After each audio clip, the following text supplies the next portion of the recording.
entering into our property and our life, and it works through by looking and listening. But there's no interaction. You haven't got the gadgets to shoot things. It's just.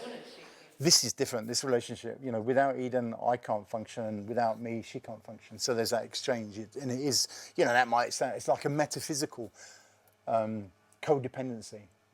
And it feels slightly unfathomable. You can't quite work out where it sits, whether it is inside the system or outside the system. And we're very familiar now, I think, with artists, outsider artists, they used to be called, working very much outside of the system, untrained, they might certainly be on the spectrum.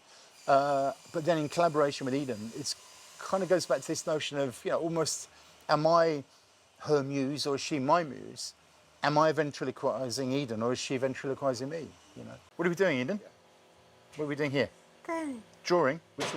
What's this drawing of? Is it another one of your telltale heads? Yeah, this is a series of drawings that Eden and I have been working on for over 2 years now.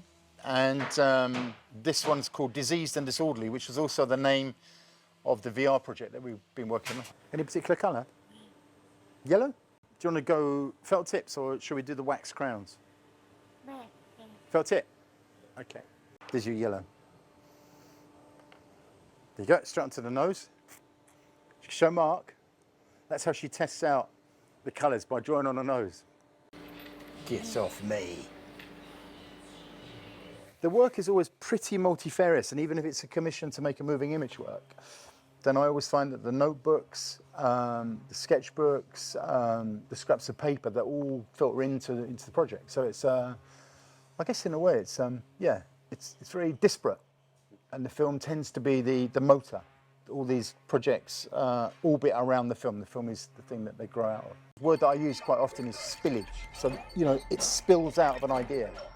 The animations, the drawings, all spilling in and out of each other, feeding in and out of each other. So in that sense, they're very very Catholic with a small c. There's no kind of particular vision. I'm very interested in this notion of happenstance or serendipity. So out of an idea, things grow quite organically. And it might end up being still images, it might be just little snippets of sound, it might be Super 8, it might be something you shot on your iPhone. So you bring them and you mediate them in that timeline.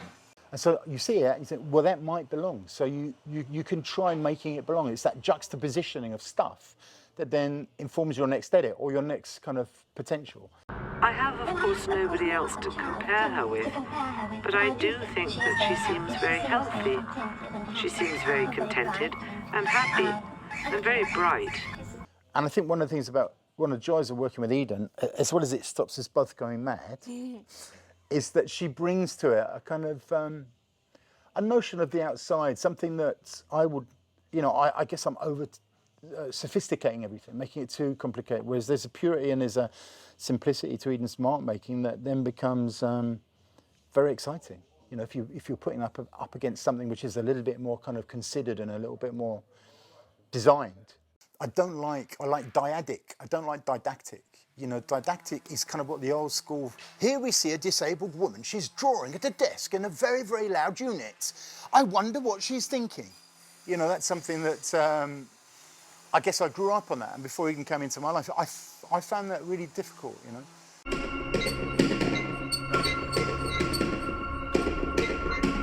I say because Eden is so prolific, and because maybe a lot of the work that she does at Project Artworks, down in Hastings, and she's been with them also for over 10 years now.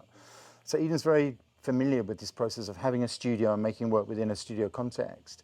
But I think that collaboration for me, I'm very much an insider artist, for want of a better word, somebody that's, I teach, it's what I do, is I teach art, I'm aware of that art. And Eden isn't, she's somebody which is very much outside of that system. So we kind of then navigate this kind of thin membrane between the insider artist and the outsider artist. And the work is kind of begotten along that thin membrane. So it could fall into either camp. And when I start titling, Eden does the writing, there feels like there is a kind of sophistication at work. And then Eden normally she would say to me, what should I do here, Daddy? And I would suggest, another head. Because we were working on this project, and this character features all the time.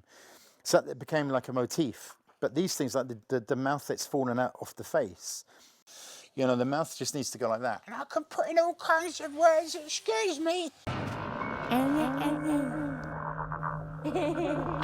Shut the doors. Are you happy looking at pictures?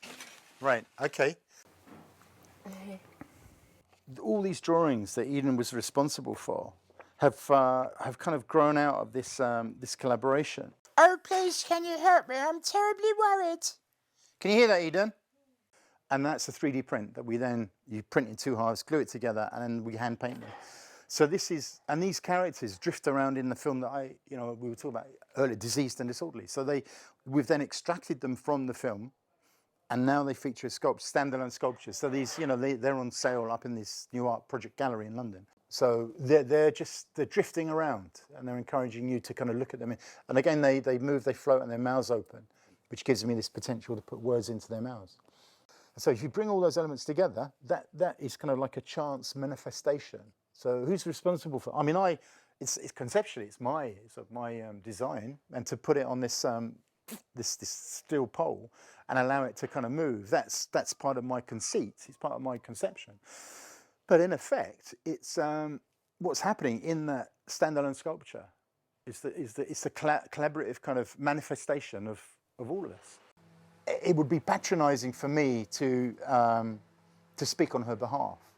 She's apolitical, she's racial, she's asexual in that sense. Yeah, she's not getting bogged down in any of those. There's a purity to Eden that, unless she wants something, and then you're a great manipulator, aren't you? Yeah. She's kind of goes back to this thing about ventriloquizing, is that Eden is always in control.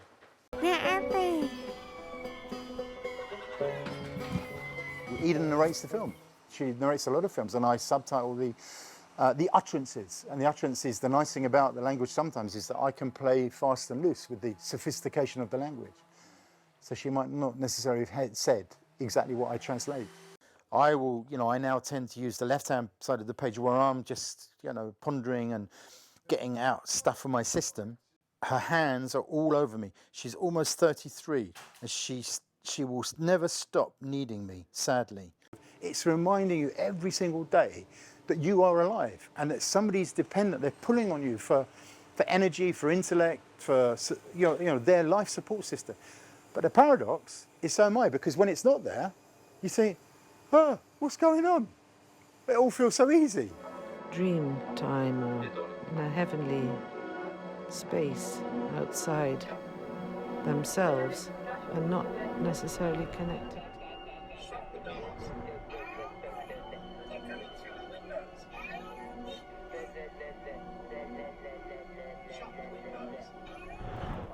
Now you can sit down because you want to look at those, don't you? Do you like it? Do you like Mark being here filming you? Yeah. Yes or no? Yeah.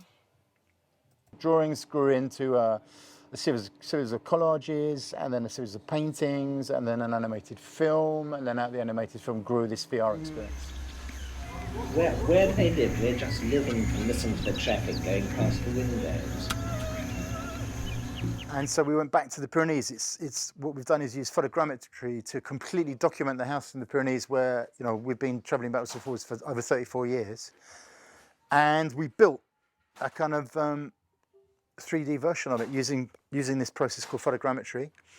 And then within that space that I'm now in, you start on the top of one of the high mountains down there. You go into the valley of fear, and you enter into the house. And the house is kind of like a memory hovel. So it's full of snippets from various other films that I've made. You see Eden as a baby. You listen to snippets of voice from Diseased and Disorderly. There's a Zimmer frame that if we develop it, it's a work in progress, then you've got to pick up the Zimmer and navigate through the landscape. The doors closing, lift going up.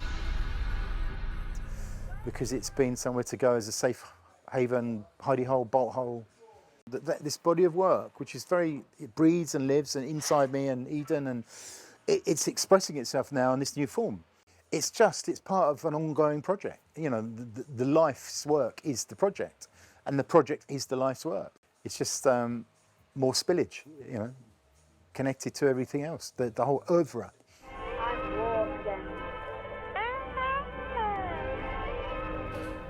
The cupboard of hope. I'd go to the cupboard of hope any day. It's a good cupboard. Usually doesn't let me down. I've never been let down by the cupboard of hope.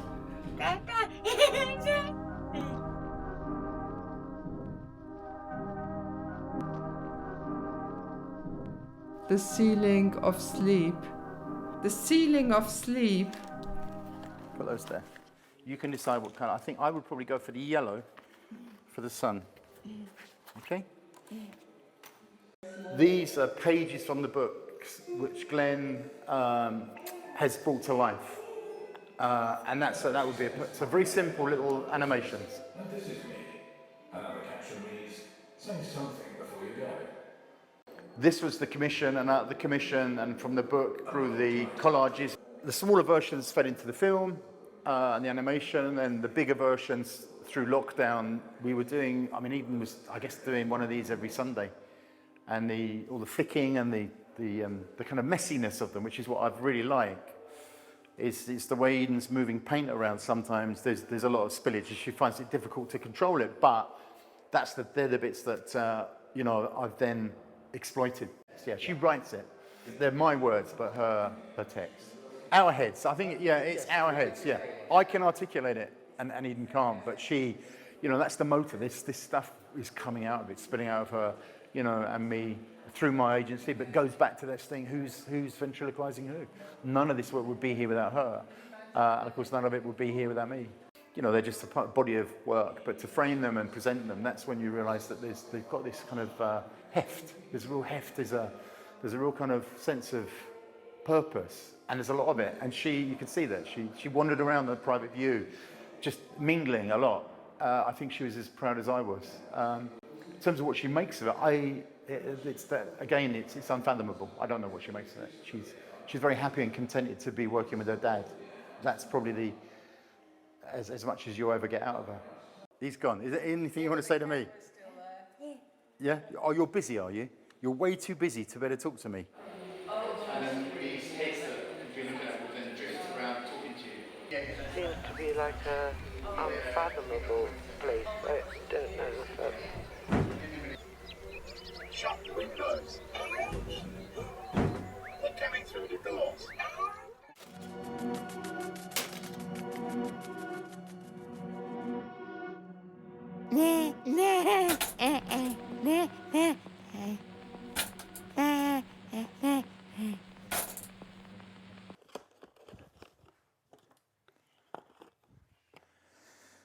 To bed. That's it.